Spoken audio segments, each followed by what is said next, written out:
이스라엘이라고 하는 나라의 기후는요, 건기와 우기로 나뉩니다. 자, 우기 때는요, 이스라엘의 서쪽에 바다가 있는데 거기가 지중해입니다. 그 지중해가 있는 서쪽으로부터 바다의 기운을 머금고 바람이 불어와요. 근데 바다의 기운이 어떤 기운이겠습니까? 습기입니다. 그래서 그때 비가 내리고 습기를 머금고 또 이슬과 또 습기를 머금 바람이 이 서쪽으로부터 불어오는 거예요. 그럼 그때 어떻게 해요? 비가 자주 와요. 그래서 그때가 우기가 됩니다. 그리고 이 우기는 보통 10월에서 3월까지 이렇게 지속이 됩니다. 반대로 건기 때는요, 반대인 동쪽에서 바람이 불어오는데 이 동쪽에 무엇이 있냐면 뜨거운 사막이 있습니다. 그래서 동쪽에서 바람이 불어오면 건기가 시작이 되고 모든 생명, 풀들이 다 그 뜨거운 바람에 다 말라 죽게 되는 것입니다. 자, 그래서 이스라엘이 여러분 위치한 중동이라고 하는 지역의 특성을 우리가 생각한다면 방금 영상으로 보셨다시피 척박한 광야 지대를 생각할 수밖에 없어요.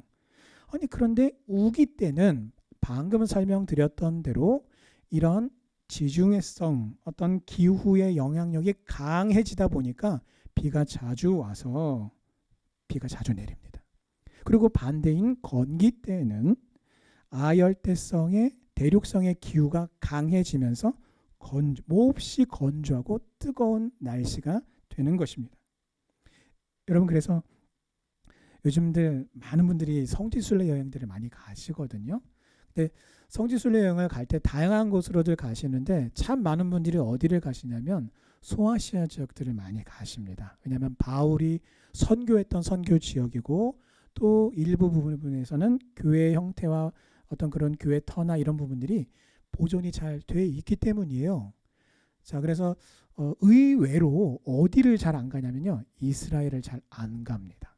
뭐 가시는 분도 있습니다만, 자, 그래서 어떤 교회에서 제자 훈련을 다 훈련 과정을 마치신 권사님들이 이제 선교 여행을 그 성지순례 여행을 가시게 됐는데 어디로 갔냐면 이스라엘 나라로 간 거예요. 그 이스라엘을 가시면서 우리 권사님들이 막 그 가슴에 기대감으로 막 터지려고 하는 거예요.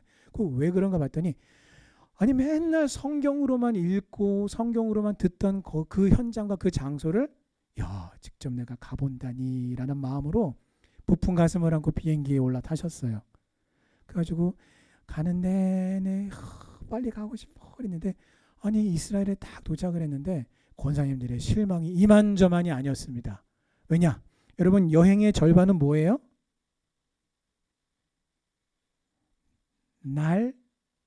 날씨야 날씨. 네. 그래가지고 맑은 날씨를 막 기대하면서 갔는데 아니 이스라엘 공항에 텔아비브 공항에 딱 도착을 했는데 밖에 비가 주죽주죽 내리고 있는 거예요. 하늘은 컴컴하니 날이 우중충하니 이렇게 비가 잔뜩 내려서 권사님들이 어떻게 하고 다들 너무 서운해하시는 거예요. 너무 서운해하는데 이 권사님들이 그렇게 실망이 아주 그냥 컸어요. 왜요? 기대가 컸으니까. 실망도 너무 큰 거예요. 근데 공항을 다 수속을 밟고 공항을 딱 나갔는데 이 권사님들이 하나님을 찬양하기 시작을 했습니다. 왜냐하면 사람이 인위적으로 만든 꽃밭이 아니라 그 넓은 광야에 이름 모를 들풀들이 쫙 꽃을 피우고 있었기 때문이에요. 여러분 이것이 바로 방금 여러분이 보셨던 것은 뜻하지 않았던 폭우가 내려서 생긴 그런 영상이지만 비가 오는 우기 때에 이 광야의 나라 이스라엘에서 볼 수 있는 그런 광경이에요. 아무것도 없던 그 광야에 꽃이 피고 그래서 광활한 꽃밭이 펼쳐지고 사막 한가운데에 강물이 흐르게 되는 것입니다. 여러분 아까 영상을 통해 보셨듯이요. 이 우기 때 아까 막 물이 함께 막 이렇게 그 비가 와가지고 이게 급류가 만들어져요. 이유가 뭐냐면요. 저 나라가 이 산악지대가 많아요. 그런데 이 쉽게 말하면 땅이 평평하지가 않단 말이죠. 경사가 있어요. 그러니까 비가 조금만 와도 그 경사를 따라서 빗물이 모이게 되고 적은 빗물이 함께 모여서 급류를 만들어서 강하게 흘러갑니다. 그래서 흙이 패이고 땅이 패여서 아까 마지막에 봤던 그러한 와디라고 하는 지역이 만들어지는 거예요. 근데 그 와디라는 지역이 여기에 생겼다가 없어지고 또 다른 데 생기고 그런 게 아니라 그 지형의 특성상 있었던 곳에 계속해서 만들어지는 거예요. 그러니까 이 비가 바짝 마르는 건기 때는 그 와디 지형이 어떻게 되냐면 길처럼 변합니다. 길처럼. 그래서 사람들이 거기를 길로 다니기도 해요. 그러다가 비가 오면 그 길이었던 그 와디가 어떻게 되는 거예요? 강으로 변하는 거예요. 그래서 여러분, 우리가 영상은 지금 사우디아라비아에서 있었던 그런 영상을 봤지만 제가 뉴스를 검색해 보니까 최근에도요, 요르단이라고 하는 나라에 사람들이 여행을 많이 가는데 이유는 거기에 가면 페트라라고 하는 어떤 그런 유적지가 있습니다. 근데 그 페트라로 가는 그 길이 저렇게 푹 패인 계곡이에요. 와디를 형성해서 만들어진 그런 길이에요. 그런데 문제는 갑자기 폭우가 내리니까 아까 보셨다시피 여러분, 계곡이 위험한 이유가 바로 그거예요. 비가 오면 물이 갑자기 불어납니다. 그리고 강한 급류를 형성해서 위에서부터 무섭게 흘러내려오는데 비근 최근 몇 년 전에도 그렇게 페트라로 여행을 갔던 관광객들 중에서 사망사고가 일어나는 그 일이 있어요. 이유가 바로 아까 보셨던 그런 이유 때문입니다. 오늘 이스라엘 백성들이 요단강을 오늘의 그 4장의 말씀은 오늘 1절에 보시면 모든 백성이 요단을 건너가기를 마침에, 아까 보셨던 것처럼 여러분 강물이 가득 흘러 차고 넘쳐서 급류를 흘러서 흘러가고 있습니다. 그런데 그 강이 딱 끊겨서 마른 땅으로 변하고 모든 이스라엘 백성들이 그 땅을 마른 땅으로 건너간 후에 오늘의 기사입니다. 자, 이때가 밀과 보리를 거두던 시기라고 성경에서 기록하고 있어요. 그럼 이때가 언제냐? 바로 3월, 4월이에요. 건기와 우기로 따진다면 우기의 끝자락입니다. 그래서 성경에 보면요, 이른 비를 언급하고 늦은 비를 언급을 합니다. 이른 비란 우기의 시작 때 내리는 모든 것을 메마르게 했던 것을 깨뜨리는 첫 비를 이른 비라고 불러요. 그리고 우기가 다 끝나갈 무렵에 내리는 그 마지막 비를 늦은 비라고 하고, 그 비가 내린 다음에 어떻게 해요? 밀과 보리를 수확을 하게 되는 것입니다. 자, 그러다 보니까 때는 3, 4월이요. 우기의 끝자락이요. 날은 따뜻해지는 3, 4월이다 보니까 이 비만 오는 것이 아니라 여러분, 이 이스라엘의 북쪽에 가면은 아주 높은 헤르몬 산이라고 하는 산이 있고 그 산 꼭대기에 눈과 얼음이 쌓여 있는데 날이 따뜻해지면서 눈과 얼음이 녹아내려요. 그리고 거기서부터 흘러내려온 시내가 바로 요단강의 발원지입니다. 그러다 보니까 비도 오죠. 급류를 형성하죠. 눈과 얼음이 녹아서 또 물이 더 함유가 되면서 이 요단강이 완전히 찰랑찰랑 흘러 넘치는 깊은 수위를 가진 만수위의 강이 되는 것입니다. 그래서 아까 보셨듯이 강한 급류를 만들며 그렇게 무섭게 흘러내려가는 그런 넓은 강물이 되는 것입니다. 자, 오늘 여호수아 3 말씀해 보니까 여호수아 3장에서 이스라엘 백성들이 이렇게 범람하는 요단강을 마른 땅처럼 건넜습니다. 200만 명이나 되는 대규모의 인원들이 이 요단강을 마른 땅처럼 건너는 그 광경은 그야말로 대장관이었을 것입니다. 그리고 모두가 요단강을 건넌 직후에 오늘의 말씀이 이어집니다. 그리고 이스라엘 12지파당 한 사람씩 택하여 12사람이 바로 요단강 제일 한가운데, 강물이 찼을 때는 제일 깊은, 수심이 깊은 곳이죠. 거기에 하나님의 언약궤를 메고 그 제사장들이 서 있었습니다. 그리고 그 제사장들의 발치에서 돌 하나씩 총 12개를 취함으로써 그들이 오늘 밤 머물 곳, 그것은 바로 길갈이라고 하는 곳이었어요. 여리고 성과의 전투가 있기 전에 그들이 가장 핵심적으로 머물렀던 곳이며 하나님에 의해서 그들이 할례를 행함으로 거룩해진 곳입니다. 바로 그곳에다가 돌 12개를 두라고 하나님이 말씀을 하셨습니다. 오늘 이처럼 강바닥에서 돌을 취하여 기념비로 세운 이 말씀을 오늘 저와 여러분들에게 주시는 하나님의 말씀으로 우리가 받고 하나님의 말씀대로 우리가 순종함으로 영적으로 승리하는 우리 성도님들 되시기를 주님의 이름으로 축원합니다. 자, 하나님께서 돌을 취하라라고 하신 곳은 요단강의 한가운데였습니다. 가장 깊은 곳이었어요. 그리고 그곳에 여러분 제사장들이 어떻게 제사장들이 거기에 있는가? 여러분 여호수아 3장을 읽어보면은요, 요단강물이 가득 차서 찰랑찰랑 넘칠 때 하나님의 언약궤를 맨 제사장들이 언약궤를 맨 채로 요단강물을 향해 들어갔습니다. 그리고 그들의 발에 물이 잠겼지만 그들이 하나님의 말씀에 순종하여 앞으로 전진해 나갈 때에 놀라운 일이 벌어지기 시작했어요. 저 먼 그 위쪽으로부터 물이 쌓여서 물이 이쪽으로 흘러오지 않냐고 다른 곳으로 돌아가기 시작했던 것입니다. 그리고 제사장들은 계속해서 걸어 들어가 요단강의 가장 깊은 그곳으로 가서 거기에 언약궤를 맨 채로 서 있었고, 그것이 유지된 채 이스라엘 백성들이 마른 땅으로 요단강을 다 건너게 되었던 것입니다. 여러분, 하나님께서 그러면 왜 이것을 명하셨을까요? 그것은 바로 여러분 체험 학습을 하나님이 시키신 거예요. 체험 학습. 여러분, 옛날 학교와 달리 요즘 학생들은요, 체험 학습 정말 많이 합니다. 옛날에는 이 배움이라고 하는 게 어디서 이루어졌냐면 다 교실에서 이루어졌잖아요. 그래서 교과서를 가지고 공부하고 또 칠판에다가 선생님이 판서를 해가면서 이렇게 교육을 하고 교육을 받았는데, 요즘은요 체험 학습을 합니다. 현장을 직접 방문합니다. 그리고 가만히 서서 듣기만 하는 게 아니라 직접 그 일에 자기가 동참해서 그것을 해보는 거예요. 그래서 그것을 체험함으로써 체험을 중시하는 이 체험학습을 많이 실시하는데요. 그 이유는 글로 배우는 것보다 훨씬 더 실제로 참여해 봄으로써 몸으로 느끼고 깨닫게 하는 교육의 효과가 크기 때문입니다. 믿음의 한 세대, 두 세대가 지나고 나면 반드시 그 다음의 세대들이 성장하게 돼요. 영원한 어린아이도 없고요, 영원한 어른도 없습니다. 이 자리에 계신 우리 연세가 많이 드신 우리 성도님들, 이팔 청춘 때가 있었잖아요. 영원히 나이를 먹지 않을 거라고 생각하셨었잖아요. 그런데 어느새 세월이 훌쩍 지나가 버렸어요. 여러분, 12월이 되니까 벌써 제가 어저께 저희 아내랑 대화하다가 12월이네? 뭐야? 조금 있으면 또 한 살 또 먹어?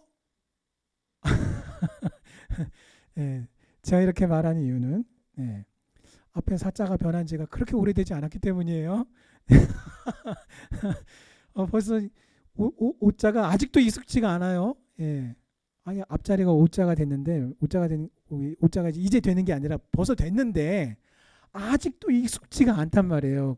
아직도 인정이 잘 안 되는데 또 한 해가 지나가서 또 바뀐다고 하니까 이거 뭐가 좀 이상한 것 같아.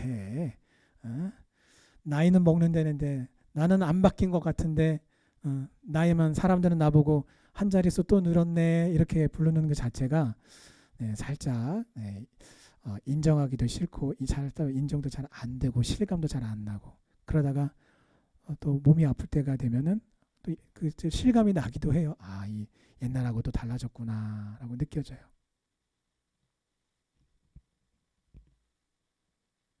여러분, 이게 뭐예요? 믿음의 세대가 계속해서 지나가요. 영원한 젊음이 없어요. 우리가 젊었었지만 우리도 여러분 앞서거니 뒤서거니 믿음의 선배들처럼 우리도 천국으로 떠날 것입니다. 천국으로 떠날 거예요. 그러면 여러분, 우리는 천국으로 떠나면 되는데 우리의 다음 세대들, 우리의 자녀들, 우리의 자손들은 여러분 어떻게 하면 좋겠습니까? 모든 믿음의 세대들은요 역사의 뒤안길로 사라지게 될 것이에요. 그래서 앞으로 다가올 다음의 세대들을 어떻게 해요? 체험학습시키기 위해서 오늘 하나님께서 돌 12개를 취하라 라고 하신 것입니다. 그래서 그 돌을 가져다가 어떻게 해요? 그들이 이제 길갈이라고 하는 지역에 가서 그들이 전투를 벌이기 전에 머물렀습니다. 바로 그곳에다가 돌 12개를 세웠습니다. 그리고 그곳에 기념비를 만들었어요. 그리고 사람들이, 그 부모 세대들이, 그 믿음의 선배들이 다 죽은 다음에 그들의 후손들이, 사람은 죽었으니까 사람은 죽고 뭘만 남아요? 돌이 남겠죠. 기념비가 남겠죠.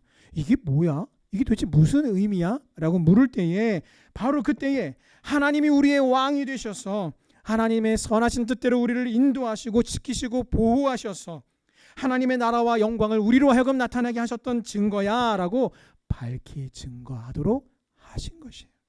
자, 그렇다면 여러분, 오늘 이 말씀을 저와 여러분들이 어떻게 받으면 좋을까요?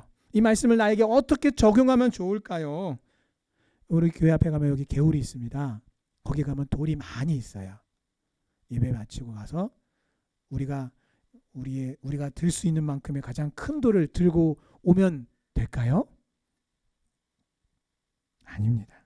오늘 이 말씀이 우리에게 교훈하시는 것은 우리가 이 시대를 살아가는 믿음의 자녀로서 우리는 내 인생 가운데에 하나님이 하신 위대하고 놀라운 그 은혜의 일들, 하나님이 행하신 기적의 일들, 믿음의 일들을 기념하는 돌들을 계속해서 쌓아가야 한다라는 것을 우리에게 교훈하시는 것입니다. 하나님이 나에게 행하신 놀라운 일들, 하나님이 나에게 주신 그 은혜들, 그 은혜로 인하여 나에게 실제로 일어난 내 마음의 변화, 내 생각의 변화, 내 삶의 변화, 내 언어 생활과 내 행동들의 그 변화, 그것이 바로 요단강 한가운데서 취한 기념비인 것입니다. 이 믿음의 간증이 오늘의 이 말씀 속에 이스라엘 백성들이 길갈에 12개의 돌을 쌓아서 하나님이 하신 위대한 역사를 기념하는 것과 같은 것입니다. 주 안에서 살아가는 성도 여러분, 나는 지금까지 얼마나 많이 내 인생에서 이와 같이 하나님이 나에게 행하신 놀라운 일들과 나에게 주시는 은혜를 기념하는 돌들을 쌓으셨습니까? 내가 체험하고 경험한 하나님의 역사에 대한 믿음의 돌, 신앙의 돌들을 쌓지 않으면 여러분, 내 자녀와 내 후손들에게 가르칠 그 상징적으로 내세울 믿음의 유산이 없는 거예요. 여러분, 사람들이요, 산에만 가면요, 뭘 그렇게 돌을 쌓는지 등산로 가는 데마다 돌을 안 쌓아놓은 데가 없어요. 그리고 돌 쌓아놓으면 안 되는 곳에다가도 심지어 거기다가도 다 돌을 쌓는데 한 사람이 세운 게 아니라 이 사람 저 사람이 지나다니면서 앞 사람이 쌓고 가면 뒷 사람이 와서 그 다음에 쌓고 또 내 뒷 사람이 또 쌓고 하다 보니까 어떻게 해요? 돌탑이 굉장히 크기도 다양해요. 높이도 굉장히 다양하게 그렇게 돌을 쌓습니다. 여러분, 세상 사람들도 그렇게 뭔가 내가 다녀간 흔적을 남기기를 원하는데 우리가 이 땅에 믿음의 백성으로 살면서 하나님의 그 은혜의 돌들을 내 인생에서 우리가 보여줄 수 있는, 드러낼 수 있는 그 믿음의 유산이 되는 믿음의 돌들을 많이 쌓으시기를 주님의 이름으로 축원합니다.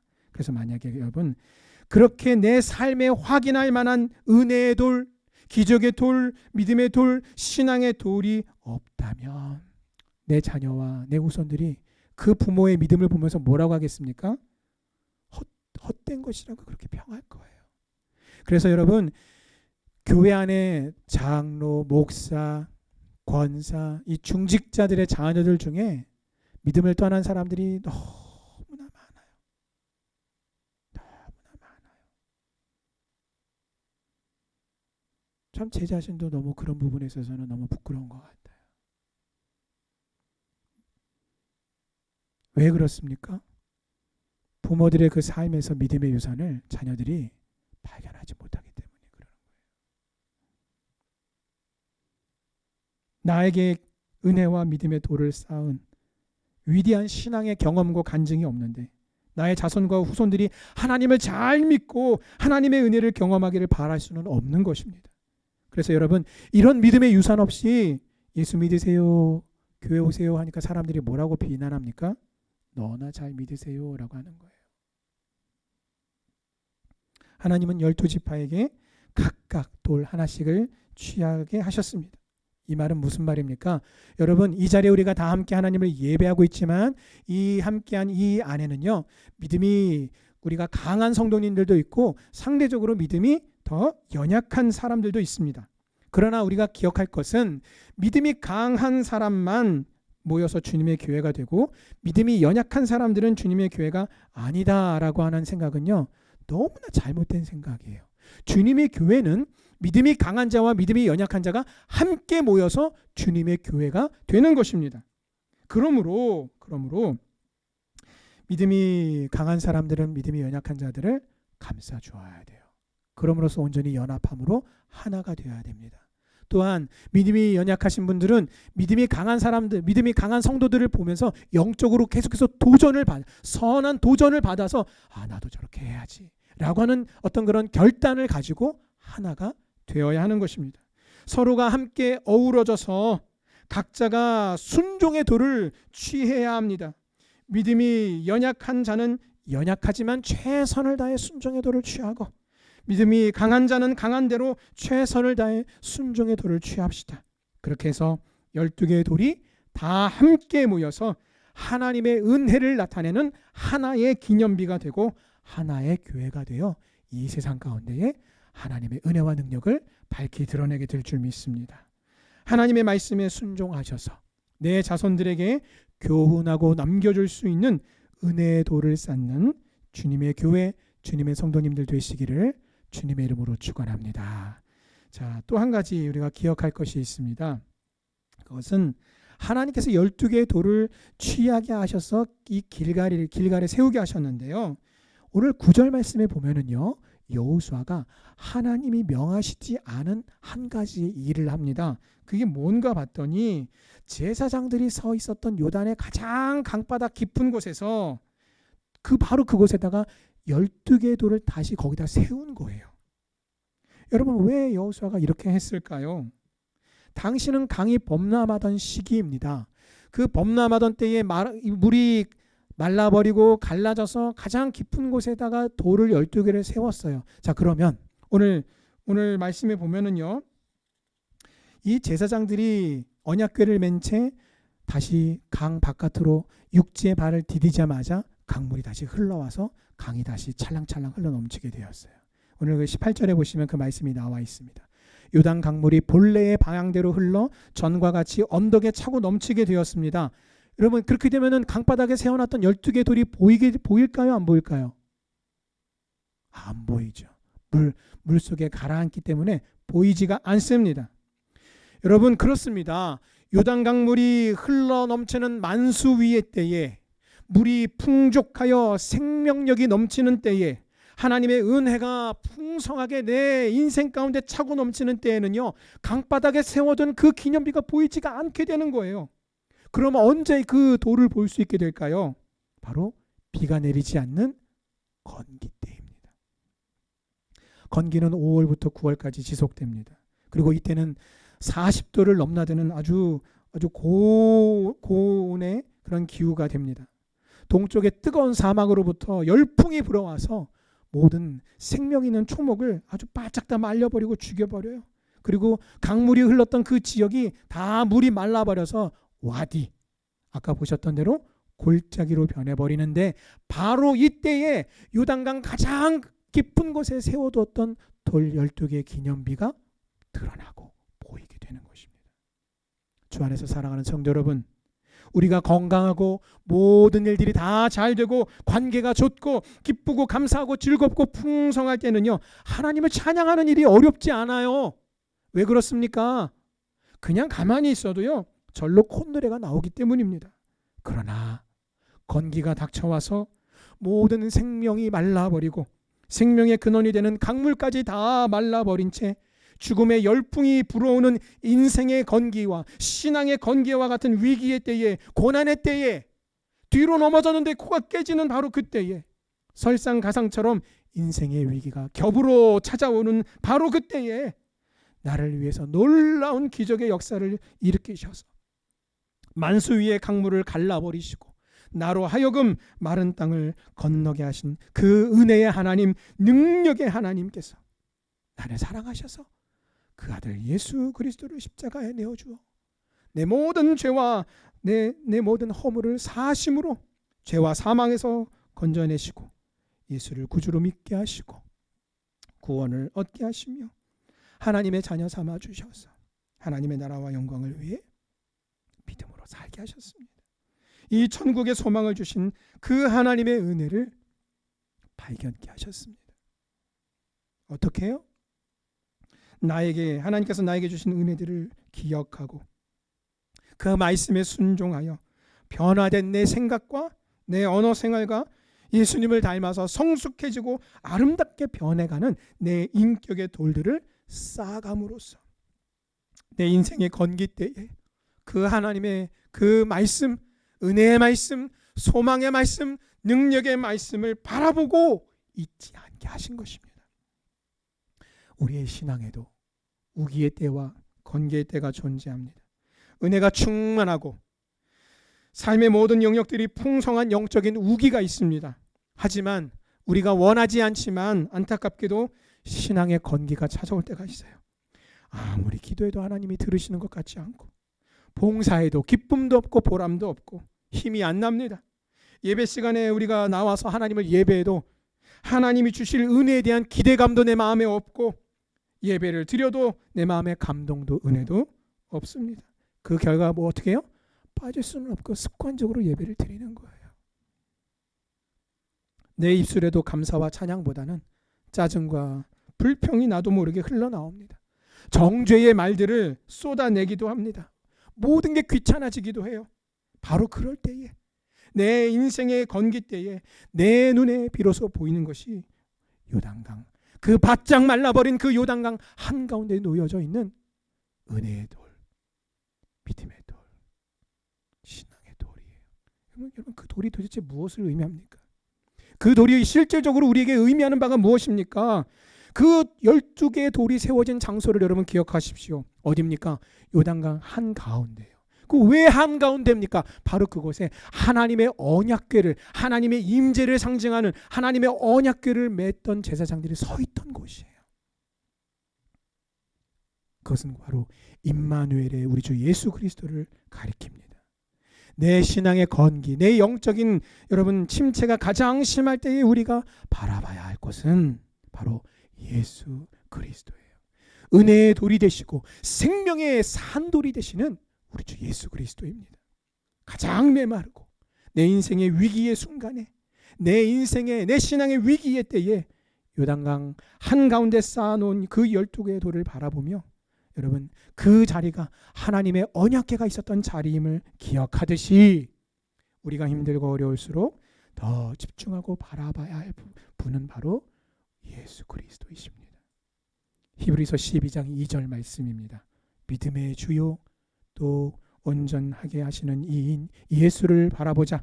그는 그 앞에 있는 기쁨을 위하여 십자가를 참으사 부끄러움을 개의치 아니하시더니 하나님 보좌 우편에 앉으셨느니라. 아멘.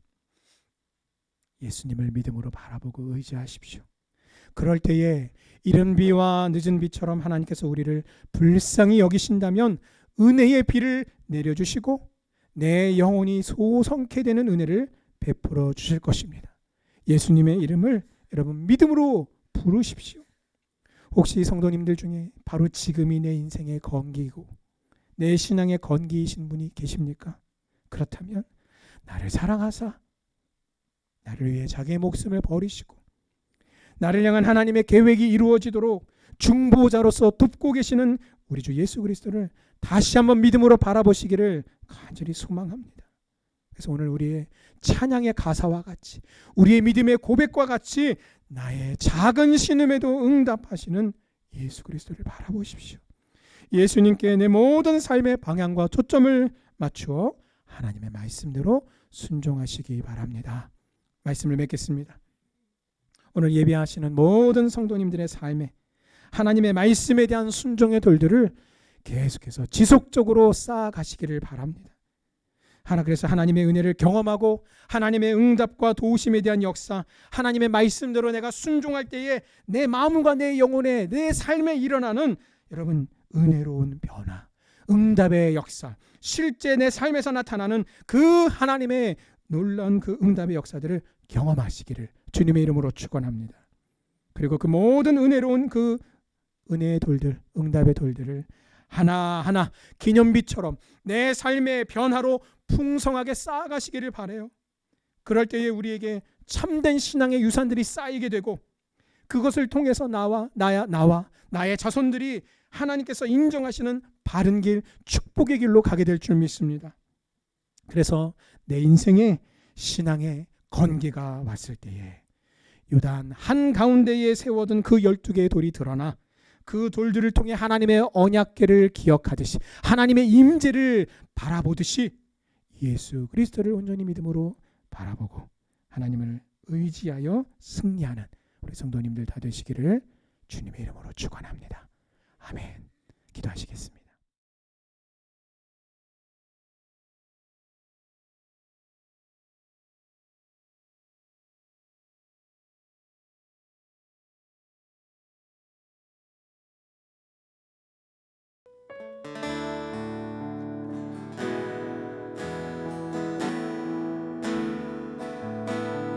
하나님의 사랑을 사모하는 자, 하나님의 평안을 바라보는 자, 너의 모든 것 창조하신 우리 주님이 너를 얼마나 사랑하시는지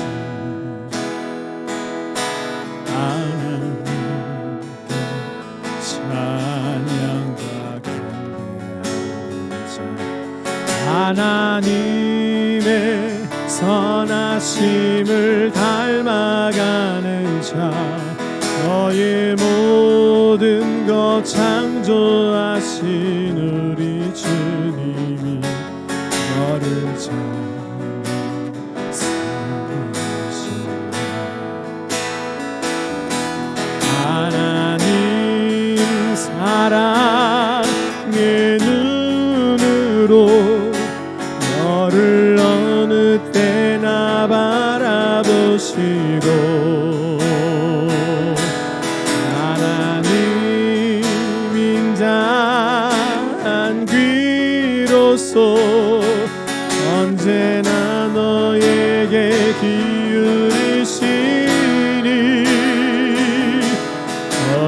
어두움에 밝은 빛을 비춰주시고 너의 작은 신음에도 응답하시니 너는 어느 곳에 있든지 주를 향하고 그만 바라볼지라.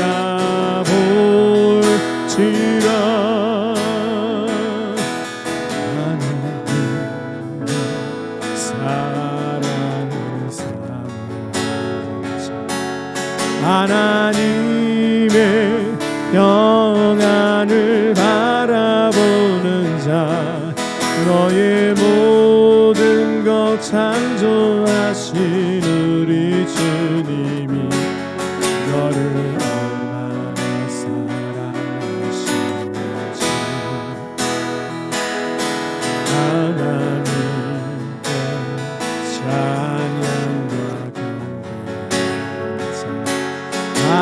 하나님의 선하심을 닮아가는 자, 너의 모든 것 창조하신 우리 주님이 너를 잘 사랑하시네.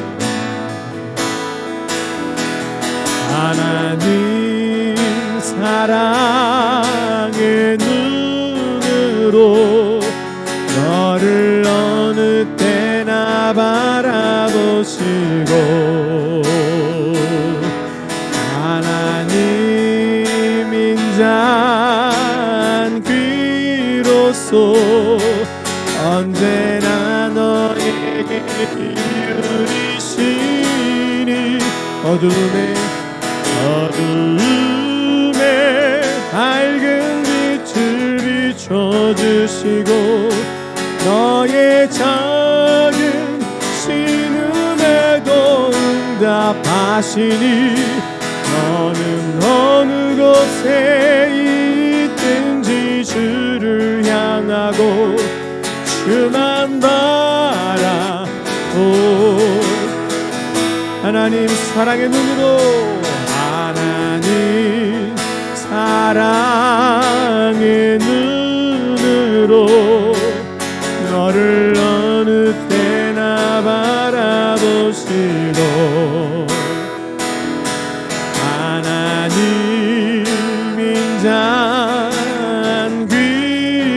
주소서. 언제나 너에게 기울이시니 어두움에 밝은 빛을 비춰주시고 너의 작은 신음에도 응답하시니 너는 어느 곳에 있든지 주를 향하고 주만 바라보. 한 번 더 고백합니다. 하나님 사랑의 눈으로, 하나님 사랑의 눈으로 너를 어느 때나 바라보시고 하나님 인자한 귀로서 언제나 너에게 기울이시니 어두움에 밝은 빛을 비춰주시고 너의 작은 신음에도 응답하시니 너는 어느 곳에 있든지 주를 향하고 주만 바라볼지라 주만 바라볼지라.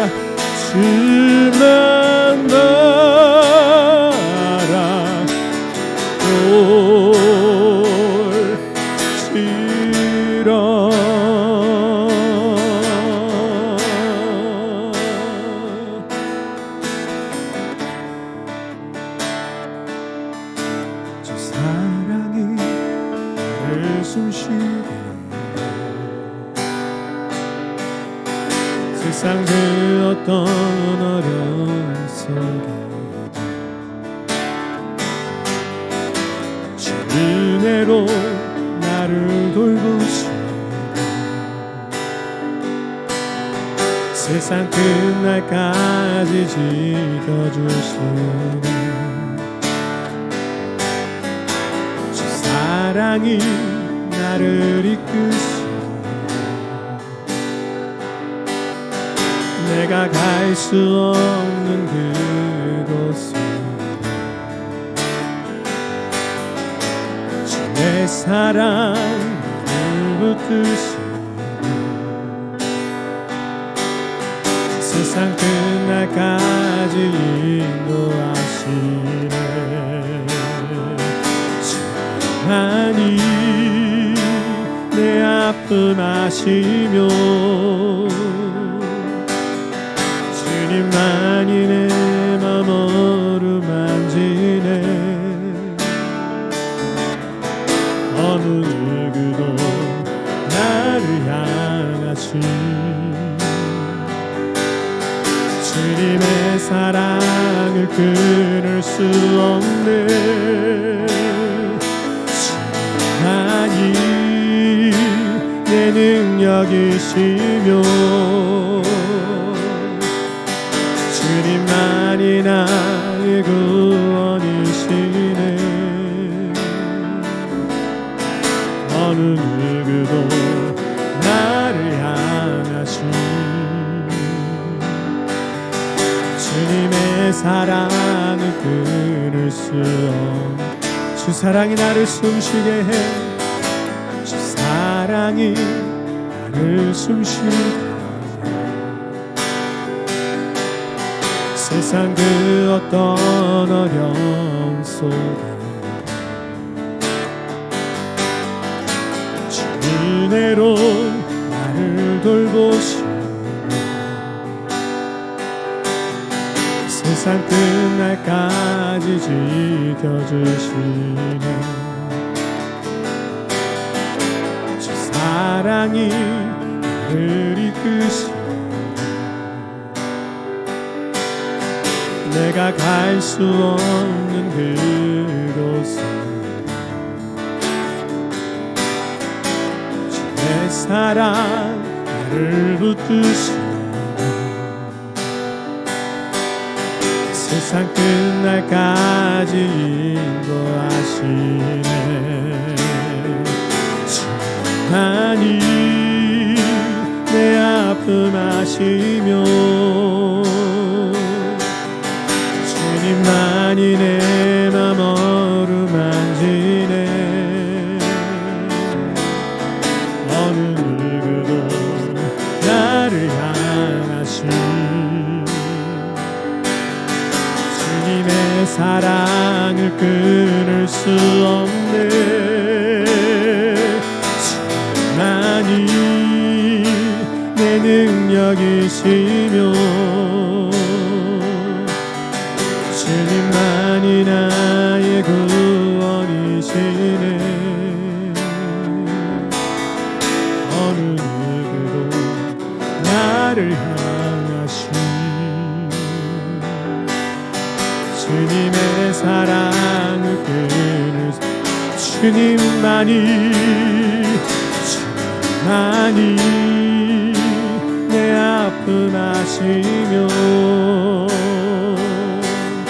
주님만이 내 맘 어루만지네 어느 누구도 나를 향하신 주님의 사랑을 끊을 수 없네 주님만이 내 능력이시며 주님만이 나의 구원이시네 어느 누구도 나를 향하신 주님의 사랑을 끊을 수 없네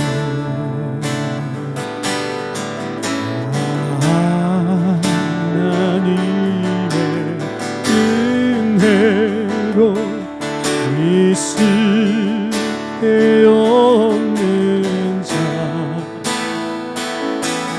왜 구속하여 주는지 난 알 수 없도다 내가 믿고 또 의지하는 내 모든 형편 아시는 주님 은혜를 보호해 주실 것을 나는 확실히 아네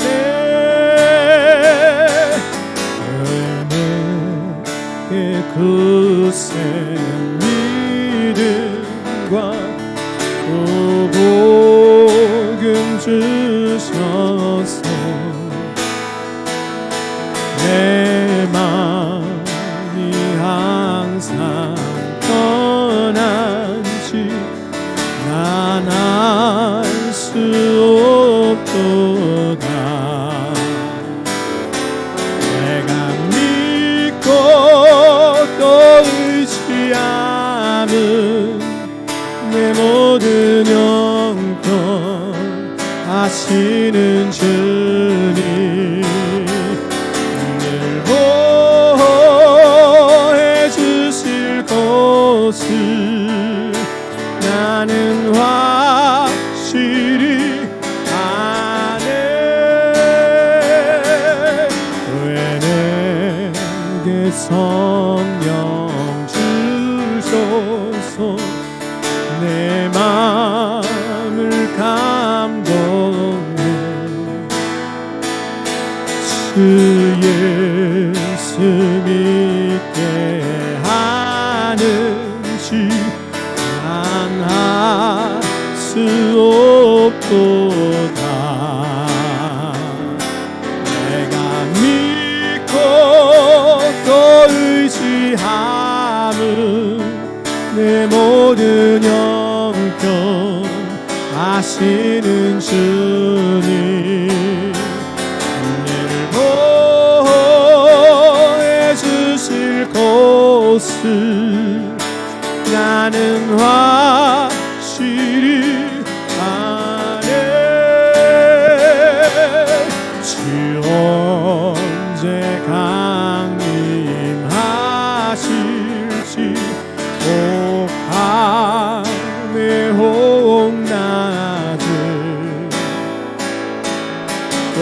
주님 만날 두고 또 난 알 수